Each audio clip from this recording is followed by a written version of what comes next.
जय गुरु जी, शुक्राना गुरु जी। ओम नमः शिवाय, शिव जी सदा सहाय। ओम नमः शिवाय, गुरु जी सदा सहाय। संगत जी, गुरु जी का कोटि कोटि शुक्राना, लख लख बार शुक्राना, हर चीज़ का शुक्राना। संगत जी, गुरु जी कहते हैं इससे पहले तुम्हारे बूढ़े कर्मों का पहाड़ बन जाए और वो अपनी जड़ें इतनी मजबूत कर ले कि कटना भारी पड़ जाए। संगत जी, जैसे कि आप देखते हो कि इतना कष्ट क्यों सह रहा है, संगत जी वो उसके कर्म है। हम दूसरे लोगों को तो कह देते हैं कि संगत जी हमने ऐसे माड़े क्या कर्म किए हैं, हम दूसरे लोगों को टोक देते हैं कि ये भुगत रहा है, ये कर रहा है। जब वही चीज़ हमारे ऊपर आती है तो हम कहते हैं हमने ऐसे कौन से कर्म किए।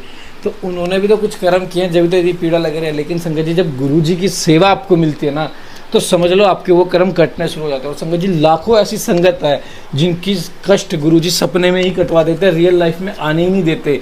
संगत जी, गुरु जी के वहाँ पकड़ लो, गुरु जी ने अगर आपकी उंगली भी पकड़ ली ना तो आप तर जाओगे। इससे बड़ी आपके जीवन में कोई भी उपलब्धि नहीं होगी, कोई भी खुशी का पल नहीं होगा कि जब गुरु जी आपको सपने में आके दर्शन देंगे। लेकिन उसके लिए संगत जी तपस्या तो करनी पड़ेगी, मंत्र जाप करना पड़ेगा, अमृत वेला करो। संगत जी, मैं आपको कहता हूँ फिर से, आज 11 तारीख है संगत जी, पूरे 18 दिन मतलब जितने भी दिन अब, तो संगत जी पूरे 26 दिन बचे हैं गुरु जी के बर्थडे को, 7 जुलाई को। संगत जी, एक छोटी सी सेवा दे रहा हूँ, 26 दिन डेली सुबह अमृत वेला उठो, 4 बजे उठो। जो संगत जी बीमार रहते हैं वो अपने बेड पे बैठ के हाथ मुंह हल्का सा धो ले, वॉश कर ले, और जो नहा सकते वो नहा ले। पूरे 26 दिन तक सुबह उठ के अमृत वेला करो, 4 बजे उठकर संगत जी। और यह पाठ सुनो शिव पुराण का, और 7 संगत को जरूर शेयर करो। संगत जी, देखना आपको ये सेवा करोगे ना, उसके बाद जो गुरु जी आपको बर्थडे पे सरप्राइज गिफ्ट देंगे और ऐसी ब्लेसिंग्स देंगे, उनकी आपको कल्पना भी नहीं होगी। जय गुरु जी, शुक्राना गुरु जी। जय गुरु जी। पार्वती द्वारा गणेश जी को वरदान, देवों द्वारा उन्हें अग्र पूजन माना जाना, शिव जी द्वारा गणेश को सर्वाध्यक्ष पद प्रदान और गणेश चतुर्थी व्रत का वर्णन। तत्पश्चात सभी देवताओं का उनकी स्तुति करके हर्षपूर्वक अपने अपने स्थान को लौट आना। वर्मा जी कहते हैं कि मुने, जब विकृत स्वरूप वाले गिरजापुत्र गजानन व्यग्रता रहित होकर जीवित हो उठे, तब गणनायक देवों ने उनका अभिषेक किया। अपने पुत्र को देखकर पार्वती देवी आनंदमग्न हो गई और उन्होंने हर्षातिरेक से उस बालक को दोनों हाथों से पकड़कर छाती से लगा लिया। फिर अंबिका ने प्रसन्न होकर अपने पुत्र गणेश को अनेक प्रकार के वस्त्र और आभूषण प्रदान किए। तदंतर सिद्धियों ने अनेकों विधि विधान से उनका पूजन किया और माता ने अपने सर्वदुखारी हाथ से उनके अंगों का स्पर्श किया। इस प्रकार शिव पत्नी पार्वती देवी ने अपने पुत्र का सत्कार करके उसका मुख चूमा और प्रेम पूर्वक उसे वरदान देते हुए कहा कि बेटा, इस समय तुझे बड़ा कष्ट झेलना पड़ा है, किंतु अब तू कृतकृत्य हो गया है। तू धन्य है, सबसे संपूर्ण देवता में तेरी अगर पूजा होती रहेगी और तुझे कभी दुख का सामना नहीं करना पड़ेगा। चूँकि इस समय तेरे मुख पर सिंदूर दिख रहा है, इसलिए मनुष्य को सदा सिंदूर से तेरी पूजा करनी चाहिए। जो मनुष्य परम पुष्प, चंदन, सुंदर गंध, नैवेद्य, रमणीय आदि तांबूल और दान से तथा परिक्रमा और नमस्कार करके विधि पूर्वक तेरी पूजा करेगा, उसे सारी सिद्धियां हस्तगत हो जाएंगी और उसके सभी प्रकार के विघ्न नष्ट हो जाएंगे। इसमें लेश मात्र भी संशय नहीं है। ब्रह्मा जी कहते हैं कि मुनि महेश्वरी देवी ने अपने पुत्र गणेश से यूँ कहकर उसे नाना प्रकार की वस्तुएं प्रदान करके पुनः उसका अभिनंदन किया।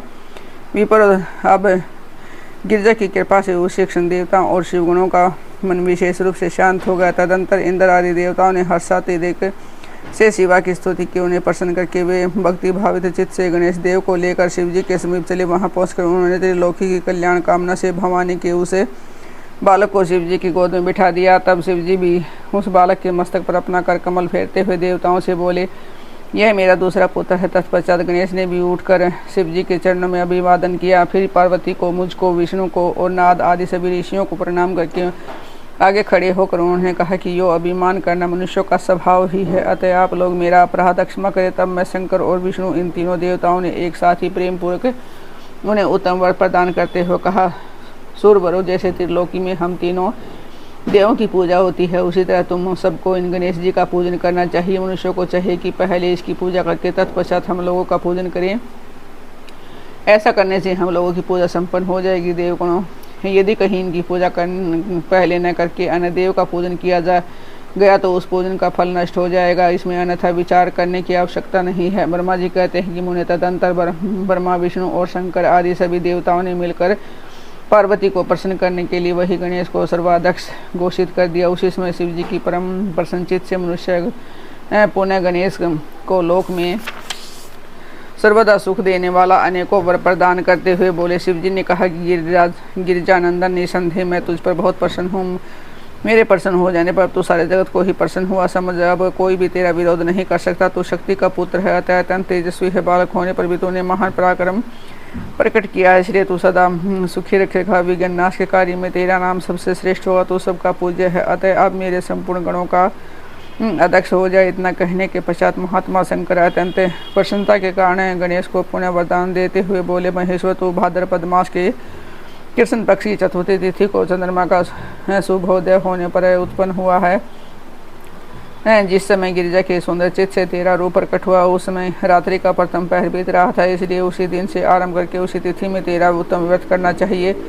यह व्रत परम सौबंध था, संपूर्ण सिद्धियों का प्रदाता है। वर्ष के अंत में जब पुण्य वही चतुर्थी आ जाए, तब तक मेरे कथनानुसार तेरे व्रत का पालन करना चाहिए। जिन्हें संसार में अनेकों प्रकार के अनुपम सुखों की कामना हो, उसे उन्हें चतुर्थी के दिन भक्तिपूर्वक विधि सहित तेरा पूजन करना चाहिए।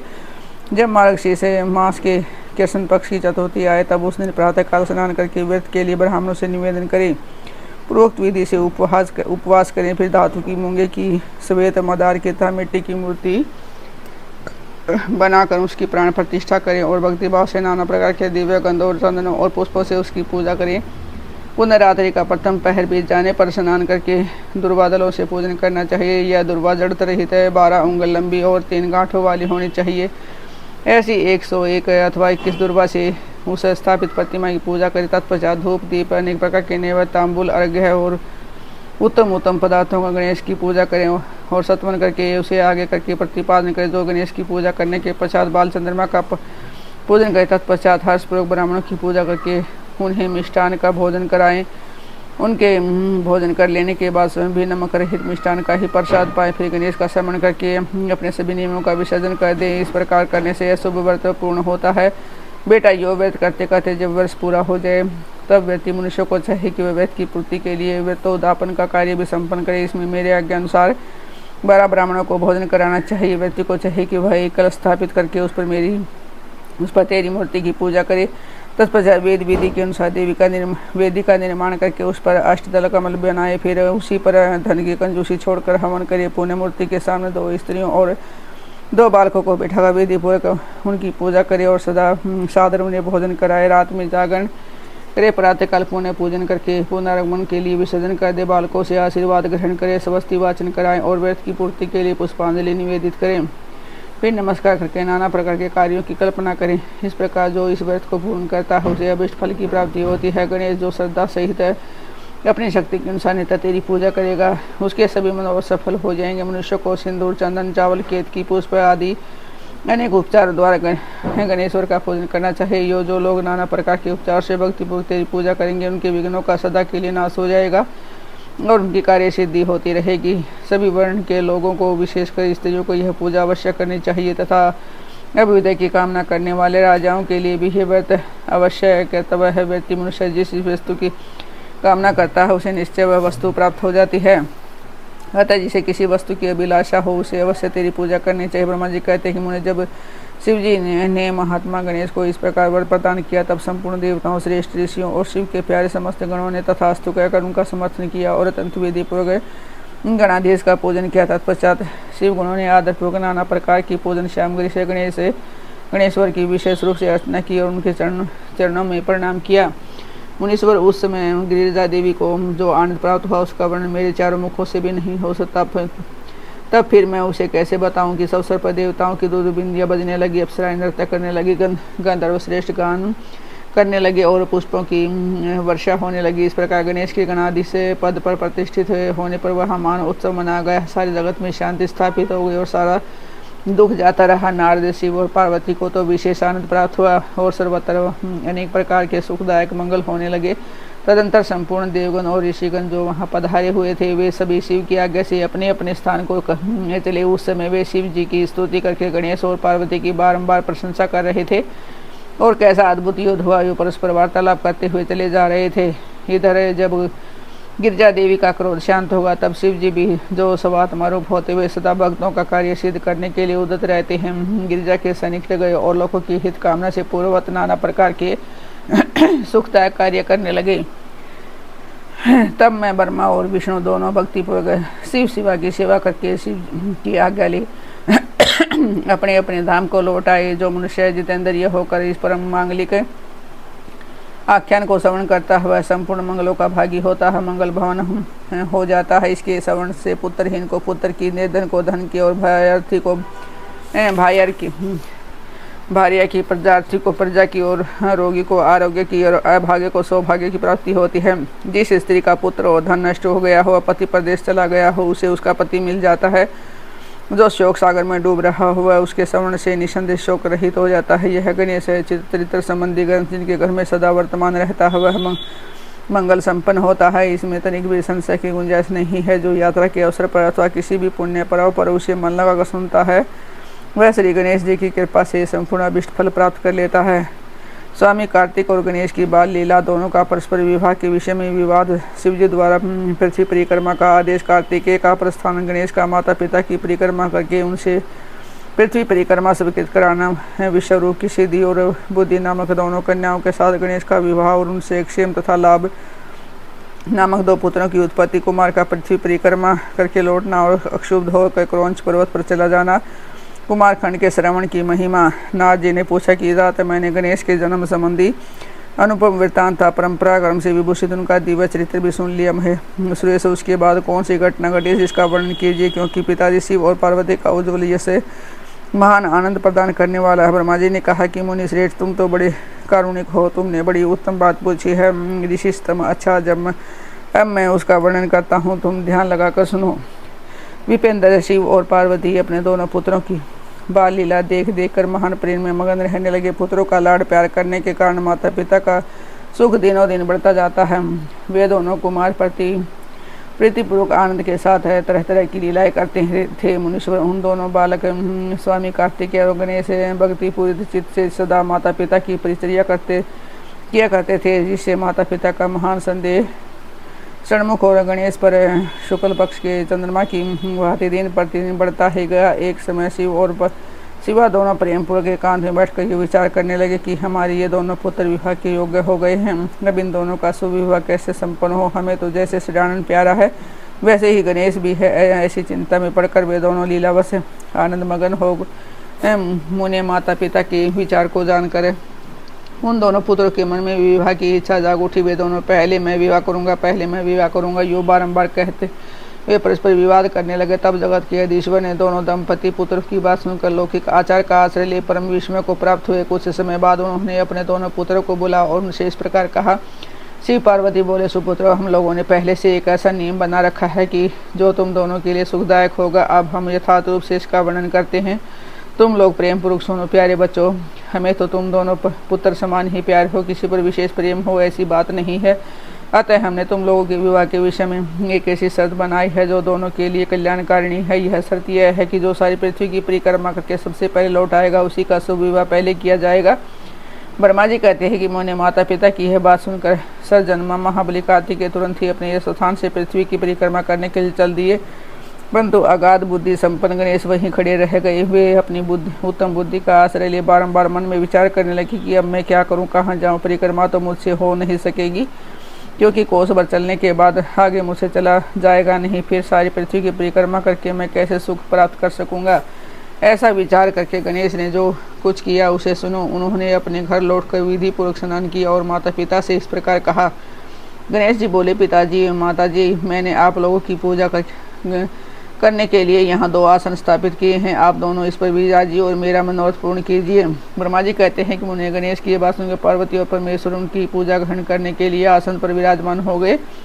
तब गणेश ने उनकी विधि पूर्वक पूजा की और बारंबार प्रणाम करते हुए उनकी 7 बार प्रदक्षिणा दी। बेटा नारद गणेश तो बुद्धि सागर थे ही, वे हाथ जोड़कर प्रेम मगन माता पिता की बहुत प्रकार से स्तुति करके बोले।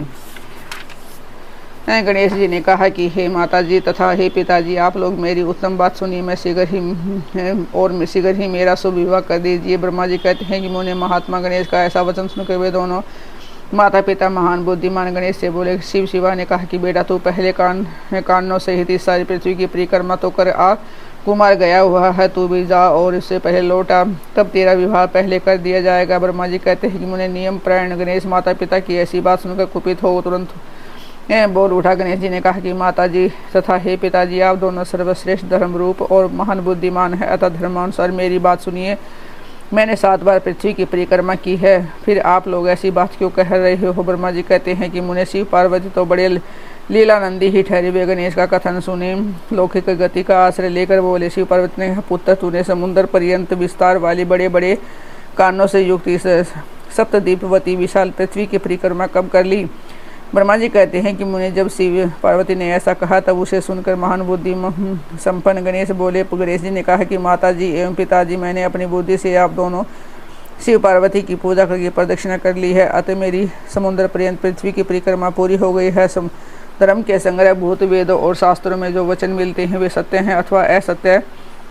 जो पुत्र माता पिता की पूजा करके उसकी प्रदक्षिणा करता है उसे पृथ्वी परिक्रमा जनित फल सुलभ हो जाता है। जो माता पिता को घर पर छोड़कर तीर्थ यात्रा के लिए जाता है वह माता पिता की हत्या से मिलने वाला पाप का भागी होता है, क्योंकि पुत्र के लिए माता पिता का चरण सरोज ही महान तीर्थ है। अन्य तीर्थ तो दूर जाने पर प्राप्त होते हैं, परंतु धर्म का साधन भूत यह तीर्थ तो पास में ही सुलभ है। पुत्र के लिए माता पिता और स्त्री के लिए पति, ये दोनों सुंदर तीर्थ घर में ही वर्तमान है। ऐसा जो वेद शास्त्र निरंतर उद्घोषित करते रहते हैं उसे फिर आप लोग असत्य कर दीजिए, और यदि वह असत्य कर दीजिए, और यदि वह असत्य हो जाएगा तो निसंदेह वेद भी असत्य हो जाएगा। वेद द्वारा वर्णित आपका स्वरूप भी झूठा समझा जाएगा। इसलिए या तो शीघ्र ही मेरा शुभ विवाह कर दीजिए अथवा यूँ कह दीजिए कि वेद शास्त्र झूठे हैं, आप दोनों धर्म रूप हैं। अतः भली भांति विचार करके इन दोनों में जो परम उत्तम प्रतीत हो उसे प्रयत्न पूर्वक करना चाहिए। ब्रह्मा जी कहते हैं कि मुने तब जो बुद्धिमानों में श्रेष्ठ उत्तम बुद्धि संपन्न था महान ज्ञानी वे पार्वती नंदन गणेश इतना कहकर चुप हो गए। उधर वे दोनों पति पत्नी जगदीश्वर शिव पार्वती गणेश के वचन सुनकर परम विस्मित हुए। तदंतर वे यथार्थभाषी एवं अद्भुत बुद्धि वाले अपने पुत्र गणेश की प्रशंसा करते हुए बोले। शिव शिवा ने कहा कि बेटा तू महान आत्म बल से संपन्न है, इसी से तुझ में निर्मल बुद्धि उत्पन्न हुई है। तूने जो बात कही वह बिल्कुल सत्य है, अन्यथा नहीं है। दुख का अवसर आने पर जिसकी बुद्धि विशिष्ट हो जाती है उसका दुख उसी प्रकार विनिष्ट हो जाता है, जैसे सूर्य के उदय होते ही अंधकार। जिसके पास बुद्धि है वही बलवान है, बुद्धिहीन के पास बल कहाँ। पुत्र वेद शास्त्र और पुराण में बालक के लिए धर्म पालन की जैसी बात कही गई है वह सब तूने पूरी कर ली है। तूने जो बात कही कि वह दूसरा कौन कर सकता है। हमने तो यह बात मान ली है कि अब इसके विपरीत नहीं करेंगे। ब्रह्मा जी कहते हैं कि नादियो कहकर उन दोनों ने बुद्धि सागर गणेश को सांत्वना दी और फिर उनके विवाह के संबंध में उत्तम विचार करने लगे। इसी समय जब प्रसन्न बुद्धि वाले प्रजापति विश्वरूप को शिव जी के उद्धव का पता चला तब उस पर विचार करके उन्होंने परम सुख प्राप्त किया। तब प्रजापति विश्वरूप के दिव्य रूप संपन्न एवं सर्वांग शोभना 2 सुंदरी कन्याएं थी जिनका नाम सिद्धि और बुद्धि था। भगवान शंकर और गिरजा ने उन दोनों के साथ हर्षपूर्वक गणेश का विवाह संस्कार संपन्न करा। उस विवाह के अवसर पर संपूर्ण देवता प्रसन्न होकर पधारे।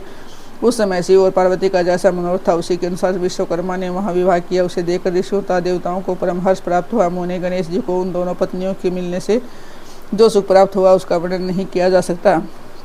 कुछ काल के पश्चात महात्मा गणेश के उन दोनों पत्नियों से 2 दिव्य पुत्र उत्पन्न हुए। उनमें गणेश पत्नी सिद्धि के गर्भ से अक्षेम तथा पुत्र नामक पुत्र पैदा हुआ। बुद्धि के गर्भ से जिस परम सुंदर पुत्र ने जन्म लिया उसका नाम लाभ हुआ। इस प्रकार जब गणेश अचिंत सुख का भोग करते हुए निवास करने लगे तब दूसरे पुत्र स्वामी कार्तिक पृथ्वी की परिक्रमा करके लौटे।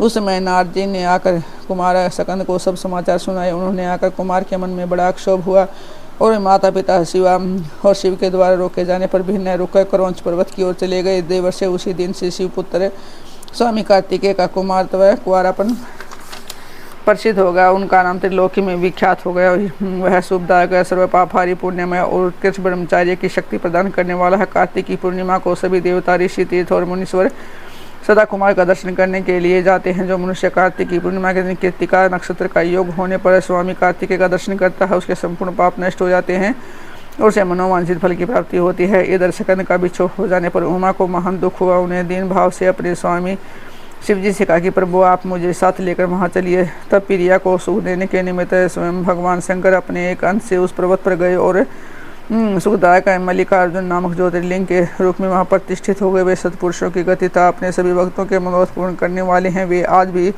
शिवा के सहित उस पर्वत पर विराजमान है। बेटा नारद वे दोनों शिवा और शिव पुत्र स्नेह से भी लोग प्रत्येक पर्वत पर कुमार को देखने के लिए जाते हैं। अमावस्या के दिन वहाँ स्वयं शंभु पधारते हैं और पूर्णिमा का दिन पार्वती जी जाती हैं। मुनीश्वर, तुमने स्वामी कार्तिक और गणेश का जो वरदान मुझसे पूछा है वह सब मैंने तुम्हें सुना दिया है। इसे सुनकर बुद्धिमान मनुष्य समस्त पापों से मुक्त हो जाता है और उसकी सारी शुभ कामनाएं पूर्ण हो जाती है। जो मनुष्य इस चरित्र को पढ़ता अथवा पढ़ाता है एवं सुनता अथवा सुनाता है, निसंदेह उसके सभी मनोरथ सफल हो जाते हैं। यह अनुपम आख्यान पाप नाशक, कीर्ति पर सुख वर्धक, आयु बढ़ाने वाला, स्वर्ग की प्राप्ति कराने वाला, पुत्र पौत्र की वृद्धि करने वाला, शोभ मोक्ष प्रद, शिव जी के उत्तम ज्ञान का प्रदाता, शिव पार्वती में प्रेम उत्पन्न कराने वाला और शिव भक्ति वर्धक है। यह कल्याणकारक शिव जी के अद्वैत ज्ञान का दाता और सदा शिवमय है। अतः मोक्षकामी एवं निष्काम भक्तों को सदा इसका श्रवण करना चाहिए।